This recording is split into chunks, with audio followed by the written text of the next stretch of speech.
Good day mga tugang. Tapos na akong nagluto ng biko na ibang version. Hindi bisdak authentic. Ewan ko ba saan planeta ito nakuha ko. Pero okay na rin kasi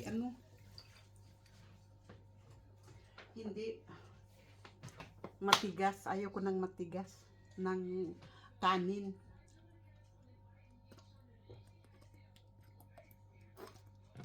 Inom muna akong tubig.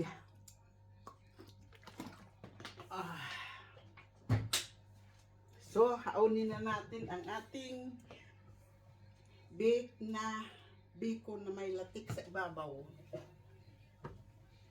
Aray ko. Oh. Anong sinin nyo? May biko bang binibake? O ito na siya. May latik sa ibabaw. May puntahan kasi kami bukas. Pang merienda namin. Ay, parang gusto kong kumain.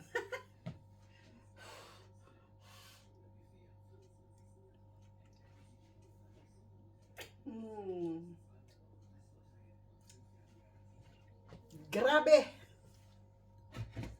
Kasarap! Ito yung nagtira ako ng konti para tikman ko. Pero ito ang mas masarap. Gabi kasi kaya ayaw kong kumain ng marami.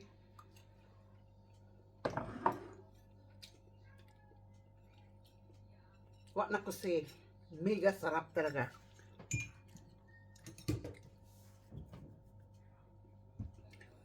Ang ginawa ko kasi nito, 2 tasa na malagkit, 1 tasa na sikan piga ng gata, ang tawag dyan. 2 klase kasi dilatang ginamit ko. Yung 2 klase ng gata, coconut milk cream. Tapos yung isa naman, coconut milk. So, ang ginamit ko sa pagpakulo, yung coconut milk. 1 tasa at saka 1 tasang tubig sa 2 tasang malagkit. So, niluto ko sa may gata. Ganon dito. Yung nagawa ko ng latik, 2 tasa na creamy milk. Tapos 1 tasa na brown sugar. So, wala na akong brown sugar. Ginawa kong latik. Tapos, nagtira ako ng 1 tasa ng pang-ibabaw dito. Tapos, at saka ko i-bake. O, ganun lang. Kaya ninyo ang gawin.